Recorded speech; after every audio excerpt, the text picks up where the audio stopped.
Perkenalkan, nama saya Ian Solihin sebagai salah satu founder dari Plat Biru, pelatihan berbicara di depan umum. Adapun beberapa kegiatannya kami sudah diselenggarakan di berbagai macam kampus di Kabupaten Subang khususnya, termasuk kampus yang sekarang sedang Yolanda bergelut di dalamnya.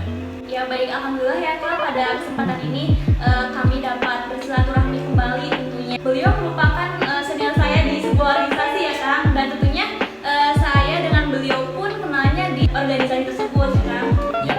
Nah Kang, sekarang kan Yolanda sedang menempuh studi S1 Pendidikan Guru Sekolah Dasar yang tentunya dimana insya Allah nanti akan menjadi seorang guru.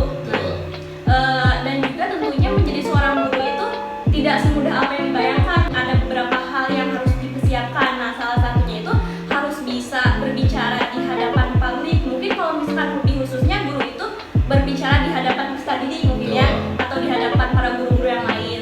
Nah, mungkin dari beberapa guru khususnya ataupun calon guru termasuk saya harus banyak lebih belajar gitu mengenai public speaking. Karena kan tidak semuanya mempunyai kemampuan tersebut, berbeda-beda. Nah, maka dari itu saya di sini akan bertanya-tanya nih sama Kang, akan membahas juga mengenai urgensi public speaking serta tips meningkatkan public speaking yang khususkan untuk guru. Nah, sebelum saya bertanya kepada Akang tentang membahas secara rinci apa itu, bagaimana tipsnya, mengatasi masalahnya atau hal lainnya yang berkaitan dengan public speaking, tentunya kita harus mengetahui dulu apa itu pengertiannya dari public speaking sendiri ya Kang ya. Siap. Nah, Yolanda sekarang akan bertanya nih sama Kang, apa sih public speaking itu? Baiklah, luar biasa topiknya public speaking, apalagi urgensinya berhubungan dengan guru. Public speaking itu salah satu istilah, biasanya orang lain selain memanggil dengan istilah public speaking juga menyebutkan oral communication atau communication verbal. Dalam bahasa Indonesia itu disebutnya retorika. Retorika itu dalam Kamus Besar Bahasa Indonesia merupakan salah satu dari 4 keterampilan berbahasa. Seperti kita ketahui, 4 keterampilan berbahasa itu ada menyimak, berbicara, membaca, dan menulis. Dan berbicara salah satu keterampilan yang produktif. Kita bagi dua, ada yang bersifat reseptif, ada yang bersifat produktif. Reseptif itu artinya menerima dari 4 keterampilan tersebut, seperti membaca dan menyimak itu menerima informasi, dan ada yang bersifat produktif. Produktif itu yang menghasilkan informasi, berbicara dan menulis. Nah, di dalam Kamus Besar Bahasa Indonesia dijelaskan bahwa retorika itu kemampuan seseorang dalam berpidato tanpa muluk-muluk yang bombastis, artinya mampu menginformasikan gagasannya, pengetahuannya, ilmunya kepada orang lain dengan cara berbicara. Itulah retorika. Jadi intinya retorika itu kemampuan seseorang untuk menyampaikan informasi kepada halayak umum. Itu retorika dasarnya. Berbicara mengenai public speaking mungkin itu berkaitan dengan cara berkomunikasi seseorang untuk menyampaikan suatu informasi itu. Ya, betul. Memang sih berkomunikasi itu merupakan suatu kebutuhan bagi semua orang. Karena kan pada dasarnya manusia itu sebagai makhluk sosial, dan mungkin dari masing-masing profesi pun menghendaki seseorang untuk berbicara di hadapan publik. Mungkinnya ada saja beberapa. Tapi sekarang Yolanda mau bertanya-tanya nih kepada Akang mengenai public speaking yang memangnya dikhususkan untuk para guru. Dapat diketahui bahwa banyak sekali model pembelajaran yang dapat diterapkan oleh guru sehingga pembelajaran tersebut menjadi lebih inovatif. Nah, tentunya guru tersebut bisakah sudah memilih satu model pembelajaran yang dipilihnya untuk diaplikasikannya pada saat mengajar di kelas. Jika dilihat dari sintaksnya nih Kang, model pembelajaran tersebut terlihat inovatif, kreatif, efektif, bahkan guru tersebut pun paham betul mengenai apa model pembelajaran yang akan diterapkan di kelasnya tersebut. Namun di sisi lain pada kenyataannya itu seorang guru tersebut itu kurang dalam berkomunikasinya. Nah, atau mungkin bisa dibilang kurang dalam kemampuan public speakingnya. Nah, dalam hal tersebut nih, menurut Akang pembelajaran tersebut dapat berhasil atau tidak? Baik, berbicara atau komunikasi erat kaitannya dengan model tadi yang seperti disebutkan. Sebetulnya berbagai macam model sekarang sudah mulai bermunculan. Bahkan kita sampai dibuat bingung antara model, pendekatan, strategi, metode, teknik, dan hampir sama. Namun yang membedakan yang tadi disebutkan oleh Yolanda yaitu adanya sintaks. Lantas bagaimana ketika metodenya sudah bagus atau modelnya sudah bagus tapi komunikasinya yang disampaikan oleh guru itu tidak lancar? Menurut saya pribadi, kedua komponen tersebut antara komunikasi dengan metode itu saling berkaitan. Artinya, sebagus apapun model atau metode yang digunakan, tanpa adanya komunikasi itu tidak akan jadi apa-apa. Di berbagai macam penelitian juga seperti itu. Seperti contoh, dalam RPP saja disebutkan, yang pertama itu ada orientasi, bagaimana menyapa siswa, menanyakan kabar, dan lain sebagainya. Intinya apa? Komunikasi. Yang kedua persepsi, dan hampir menuju refleksi juga itu melalui komunikasi. Jadi sebagus apapun model atau metodenya, tanpa didukung komunikasi yang lancar, komunikasi verbal yang hebat dari seorang gurunya, metode atau model itu akan terkesan biasa-biasa saja. Nanti kita akan jelaskan kenapa urgensi public speaking itu sangat penting untuk guru. Nanti kita bahas selanjutnya. Iya. Lalu seberapa penting nih seorang guru untuk memiliki kemampuan public speaking? Harus dan sangat penting. Kenapa? Seperti kita ketahui bersama, di era revolusi industri 4.0 ini, bahwa yang paling penting atau ujung tombaknya itu human literasi atau literasi manusia. Ujung tombak daripada human literasi atau literasi manusia itu komunikasi. Muncul lagi komunikasi. Artinya di berbagai macam peradaban, seperti kita tahu dari zaman Yunani, Romawi, abad pertengahan, abad modern, komunikasi selalu menjadi tolak ukur atau keberhasilan suatu program. Salah satunya menjadi seorang guru, itu paling penting. Satu tadi dari revolusi industri 4.0. Yang keduanya di abad 21 sekarang menuju abad 21 juga dijelaskan 4 hal yang harus dipahami dalam dunia kependidikan. Salah satunya, satu itu bersifat kritis, yang kedua kreatif, yang ketiga kolaboratif, dan yang keempat komunikasi. Di abad 21 saja komunikasi menjadi salah satu andalan yang paling penting.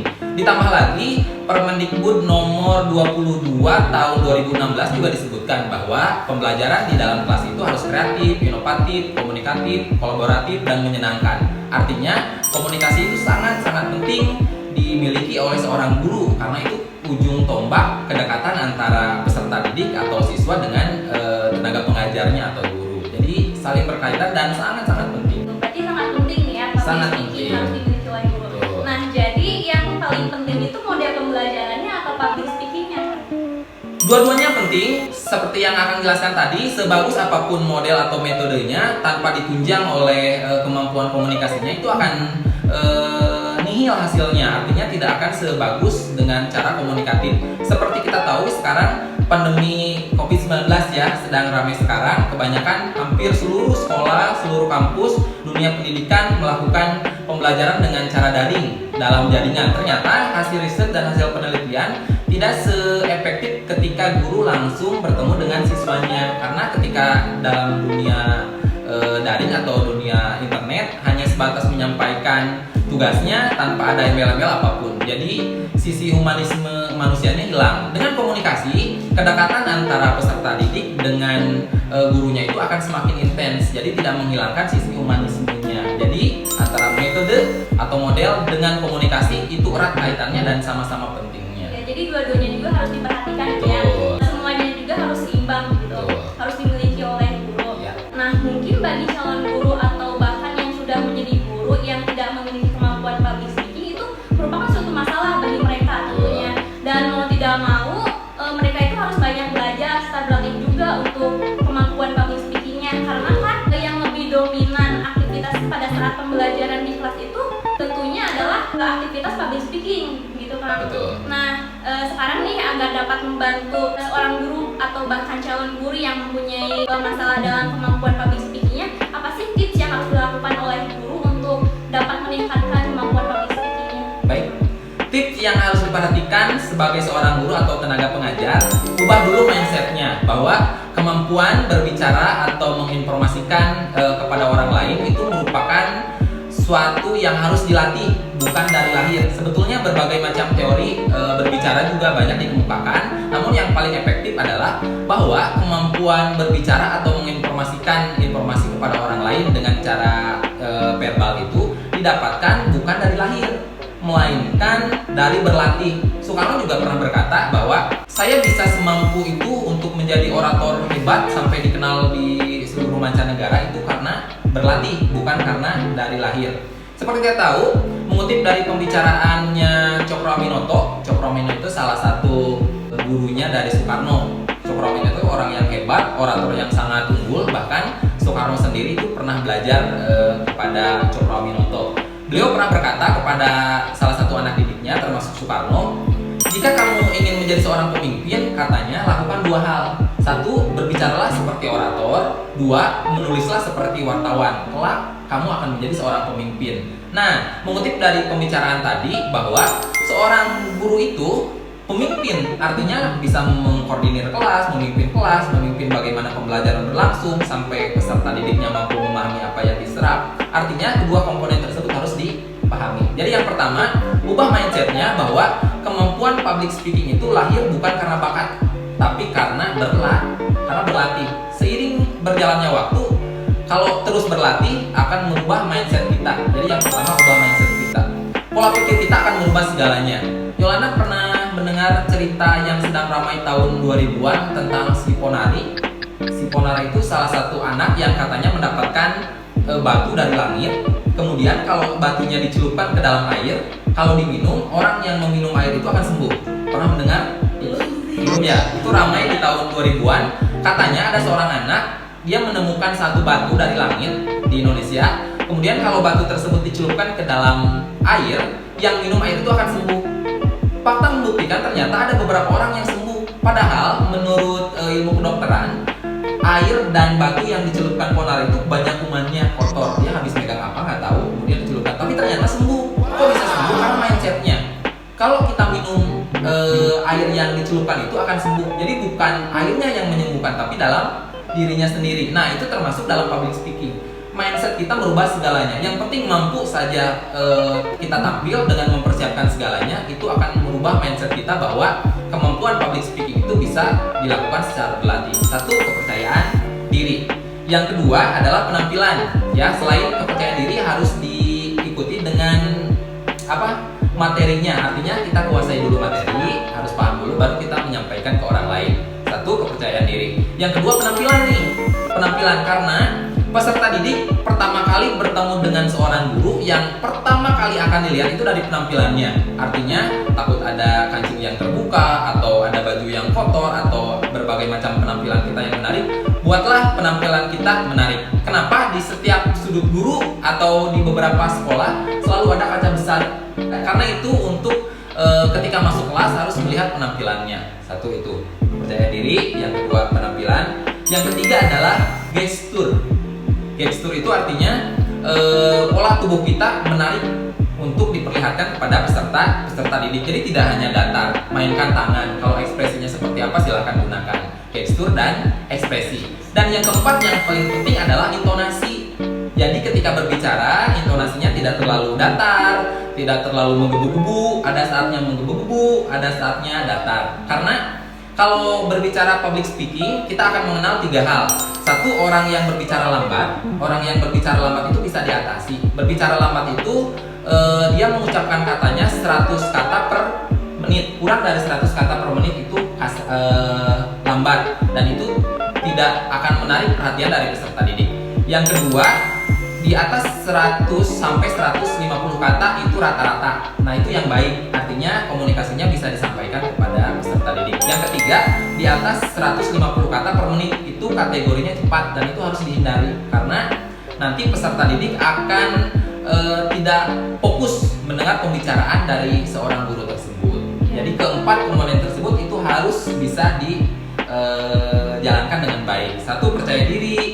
Yang kedua, penampilan. Yang ketiga, gestur, ekspresi. Dan yang keempat, intonasi. Jadi tidak lempeng-lempeng saja, tidak menggebu-gebu saja. Ada waktunya menggebu-gebu, ada waktunya berbicara biasa-biasa saja. Ya, baik. Mungkin perlu digarisbawahi ya, ubahlah mindset itu bahwa public speaking itu tidak bawaannya secara lahir gitu, harus dilatih oleh pengalaman sendiri gitu. Nah, berbicara mengenai percaya diri, tentunya ada rasa-rasa grogi mungkin ketika awal mengajar, kan pasti itu masih awam banget kan terhadap kondisi kelas, suasana kelas. Nah, bagaimana sih kan cara menghilangkan gugup, grogi, atau bahkan canggung ketika awal mengajar? Baik, ini biasanya guru-guru baru biasanya merasa grogi, canggung, dan lain sebagainya. Dalam ilmu psikologi, hal-hal yang tadi disebutkan Yolanda seperti gugup ketika berhadapan dengan orang lain, gemetar, sakit perut, kemudian kemudian keringat dingin keluar, kemudian hal-hal negatif lain selalu muncul ketika ingin tampil di hadapan orang lain, termasuk peserta didik. Dalam ilmu psikologi juga itu dipelajari. Itu namanya glossophobia. Itu ketakutan ketika berbicara di depan orang lain, dan itu sesuatu yang wajar. Di Indonesia sendiri ada berbagai macam penelitian bahwa ketakutan berbicara di depan orang lain itu masuk ke 10 besar ketakutan yang dialami oleh manusia. Yang ke satu, kalau di Indonesia, kalau tidak salah nanti kita cari referensinya bersama-sama. Yang pertama itu takut kematian, yang kedua takut gogok atau anjing, yang ketiga takut eskalator, yang keempat takut gelap, yang kelima takut ruangan sempit, yang keenam baru takut berbicara di depan orang lain. Bahkan survei nasional mengatakan orang-orang Amerika itu takut berbicara di depan orang lain ketimbang takut kematian. Artinya sangat lumrah, sangat wajar ketika kita tampil di depan orang lain itu merasa gugup. Selagi kita tidak ada gangguan secara body semuanya, tidak ada gangguan, maksudnya mulut kita normal, berbicara kita normal, itu bisa dilatih. Kecuali ada gangguan yang memang sulit untuk meningkatkan public speakingnya. Mohon maaf, ada gangguan di bibirnya, tidak bisa berbicara lancar, jelas, dan lain sebagainya. Selagi hal-hal tersebut tidak terjadi ke dalam tubuh kita, public speaking itu bisa dilakukan. Nah, balik lagi, bagaimana cara mengatasinya? Yang pertama, dekatlah dengan siswanya. Kita tahu sebelum masuk kelas biasanya ada satu momen kita tidak langsung menuju ke materinya, betul ya? Dalam pertemuan awal semester sepertinya ada 1-2 kali pertemuan untuk mendekatkan chemistry kita dengan peserta. Perkenalan dulu, itu akan menambah suasana rileks ke dalam suasana belajar. Artinya mengetahui dulu kondisi siswa, pendekatan secara hati ke hati, biasanya mengenalkan satu dengan yang lain itu akan mengurangi kegrogian kita ketika berbicara di depan orang lain. Itu yang pertama. Yang kedua, ketika mau memulai berbicara dengan orang lain, curi waktu. Curi waktu artinya ketika kita mau tampil di depan orang lain, jangan langsung berbicara. Pernah mendengar ketika seseorang dipanggil untuk berpidato atau apapun, kepada saudari Yolandi kami persilakan. Kemudian Yolanda naik ke atas panggung, kemudian Yolanda berbicara. Bismillahirrahmanirrahim. Pernah seperti itu, napasnya terganggu. Karena apa? Karena rasa panik ketika diminta secara langsung berhadapan dengan orang lain. Tips yang pertama adalah curi waktu. Artinya ketika nanti langsung masuk kelas, jangan langsung berbicara, curi waktu terlebih dahulu. Dengan cara apa? Dengan cara bisa membereskan buku, atau membereskan pakaian, atau membereskan jam tangan. Pernah melihat orang lain yang ketika tampil itu dia tidak langsung berbicara, tapi dia merapikan dulu, padahal pakaiannya sudah rapi. Kepada Bapak Iin Solihin kami persilahkan. Dia datang tidak langsung berbicara, dia memegang kancing, padahal kancingnya sudah betul. Dia membetulkan jam tangan, padahal jam tangannya sudah betul. Itu salah satu trik untuk meringankan ketakutan kita berhadapan dengan orang lain. Curi waktu. Yang kedua adalah ketika sudah curi waktu, ambil napas yang panjang. Ketika curi waktu, itu adalah momen terbaik untuk mencuri napas sepanjang-panjangnya untuk mengatasi napas kita terengah-engah ketika berbicara di depan orang lain. Jadi ketika kita membereskan sesuatu atau berhadapan langsung dengan peserta didik, ketika masuk kelas, pura-pura membereskan buku atau apapun, sambil kita mencuri napas sebanyak-banyaknya, itu akan mengurangi grogi kita. Yang ketiga, belajar interaktif dan komunikatif. Semakin kita komunikatif dan interaktif dengan peserta didik, kita akan merasa semakin enjoy dan akan merasa semakin rileks untuk berhadapan dengan mereka. Itu salah satu tipsnya. Baik. Terkadang kan ada kalanya guru itu dapat lupa akan suatu materi, atau bahkan guru tersebut tidak paham betul mengenai materi pembelajaran yang akan disampaikannya, belum benar-benar menguasai gitu kan. Nah, jika suatu nanti itu ada peserta didik yang bertanya kepada seorang guru, tetapi guru tersebut ragu untuk menjawabnya karena keterbatasan pengetahuan atau keterbatasan informasi yang dimiliki oleh guru tersebut nih. Nah, apa yang harus dilakukan oleh guru ketika ada yang bertanya kepada seorang guru tapi guru tersebut tidak tahu betul begitu informasi yang dimilikinya? Baik. Bagaimana menghadapi ketika materinya kita tidak terlalu menguasai, kemudian ada peserta didik yang bertanya, bahkan pertanyaannya tidak bisa kita jawab atau tidak biasa kita kuasai. Sebetulnya ini sudah menjadi pertanyaan umum, apalagi untuk guru-guru baru yang mulai mengajar di beberapa sekolah. Nah, kalau kalian paham seninya berbicara, seninya public speaking, seninya retorika, seperti yang saya bicarakan tadi dari zaman Yunani, Romawi, abad pertengahan, abad modern itu selalu erat kaitannya dengan public speaking. Sebelum menjawab pertanyaan tadi, di zaman Yunani bahkan Romawi saja ada beberapa orang yang tadinya dia dipenjara karena beberapa kasus hanya karena dia mampu berbicara di depan orang lain, dia jadi bebas. Artinya komunikasi atau seni bicara itu sangat-sangat penting, termasuk ketika bagaimana mengatasi ketika siswa bertanya dan pertanyaannya tidak bisa kuasai. Kalau seandainya itu bertanya kepada seorang guru yang baru mengajar, pasti dia akan kaku, dia akan panik, dia akan bingung. Tapi kalau misalkan kalian sudah berpengalaman, kalian bisa mengatasi dengan berbagai macam hal. Contoh, ketika ada siswa yang bertanya, Pak, pertanyaannya A, kemudian gurunya tidak bisa menjawab. Dengan seni berbicara, kita bisa lemparkan pertanyaan tersebut. Contoh, siapa tadi yang bertanya? Oh, yang di belakang. Oh, itu namanya Budi ya? Hebat, Budi bertanya seperti itu. Tepuk tangan dong untuk Budi, tepuk tangan. Jeda tepuk tangan itu adalah jeda ketika kita berpikir harus apa lagi menjawab pertanyaan Budi. Hebat ya Budi bertanyanya, Bapak sampai tidak habis pikir pertanyaannya sampai ke arah sana, sangat kritis Budi. Setelah tepuk tangan, ketika mereka tepuk tangan, kita berpikir tidak tahu jawabannya, kita bisa alihkan ke yang lain. Coba Bapak tanya siswa yang lain, ada nggak yang bisa menjawab pertanyaan Budi? Kedua, betul? Ternyata tidak ada juga. Wah, hebat pertanyaan Budi. Karena sepertinya banyak yang mau bertanya, seperti ini saja. Pertanyaan Budi silahkan dicatat di buku catatan dengan pertanyaan yang lain juga. Nanti minggu depan kita akan bahas. Sepakat ya? Sepakat. Beres. Artinya seni berbicara itu bisa dilakukan kapan dan di mana saja. Kebayang kalau pertanyaan tersebut dijawab oleh orang yang ragu-ragu akan menjatuhkan harkat martabat guru juga. Kebayang dong kalau Yolanda menjawab pertanyaan dari siswa, Yolanda tidak mampu. Aduh, mohon maaf, Ibu tidak bisa menjawab. Bagaimana kredibel seorang guru? Oke, kalau misalkan kita seninya berbicaranya mampu, berpengalaman dan terus menerus, seperti tadi bisa dilakukan. Bagus pertanyaan Budi, tepuk tangan dong. Sambil tepuk tangan kita berpikir harus jawab apa lagi. Ketika tepuk tangan sudah beres, kita tidak tahu jawabannya, cari pertanyaan yang lain dari siswanya. Siapa tahu siswanya bisa menjawab. Syukur-syukur ada yang menjawab siswanya. Kalau tidak ada yang menjawab, seluruh siswa diminta untuk membuat pertanyaan yang serupa seperti yang dipaparkan oleh Budi. Ketika di rumah bisa ada kita mencari. Minggu depan bisa kita bahas bersama-sama. Artinya seni berbicara itu bisa dilakukan dengan berlatih, dan berlatih. Seperti itu.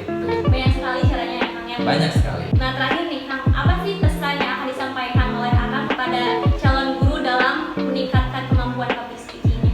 Pesannya untuk calon guru seperti yang akan jelaskan tadi, bahwa kemampuan berbicara itu tidak lahir secara bakat, melainkan berlatih, dan berlatih. Jangan ragu, selagi kondisi tubuh kalian masih mampu berbicara, apapun bisa dilakukan, bisa berlatih. Jadi ketika ada momen-momen untuk kalian berbicara, silahkan lakukan. Bertanya kepada dosen, kepada guru, kepada kepala sekolah, kepada diskusi-diskusi, harus berjalan aktif. Itu akan menambah pengalaman kalian. Seiring dengan pengalaman kalian, kalian akan mampu beradaptasi. Oke, ternyata saya tidak enak berbicara seperti ini. Oh, ternyata saya mulai enak, terus menerus sampai kalian benar-benar mampu untuk mengkoordinasi kelas sebaik mungkin dengan cara berbicara seefektif mungkin. Iya, jadi pada akhirnya bahwa pentingnya kesadaran guru untuk meningkatkan kemampuan public speaking itu sangat penting ya Kang. Tentunya hanya pintar saja atau menguasai suatu materi itu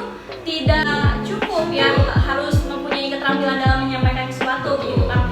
Jika misalkan guru tersebut tidak mempunyai keterampilan tersebut, akan menyebabkan kesulitan dicernanya materi pembelajaran yang disampaikan oleh guru. Sebagaimana diketahui bahwa yang harus dimiliki oleh guru itu ada 4 kompetensi ya Kang. Yang pertama ini kompetensi pedagogi, yang kedua itu kompetensi profesional, yang ketiga itu kompetensi kepribadian, yang keempat itu kompetensi sosial. Nah, dalam hal public speaking ini tentunya termasuk dalam kompetensi sosial, bahwa yang berkaitan dengan interaksi, berkomunikasi, atau menjalin relasi hubungan dengan peserta didiknya. Tentunya menjadi seorang guru itu harus percaya diri ya Kang dalam menyampaikan sesuatu materi terhadap peserta didiknya gitu. Tidak hanya meminta siswa untuk presentasi depan kelas saja, tanpa mereka sendirinya memberikan contoh keteladanan pribadinya. Nah, semoga para calon guru atau bahkan calon guru termasuk saya dapat melengkapi dirinya dengan berbagai kompetensi termasuk dalam kemampuan public speaking ini sendiri.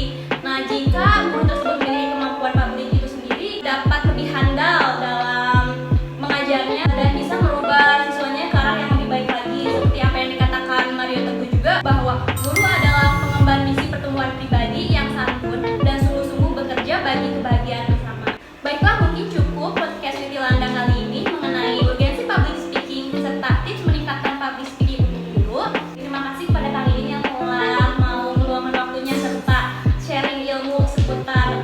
memiliki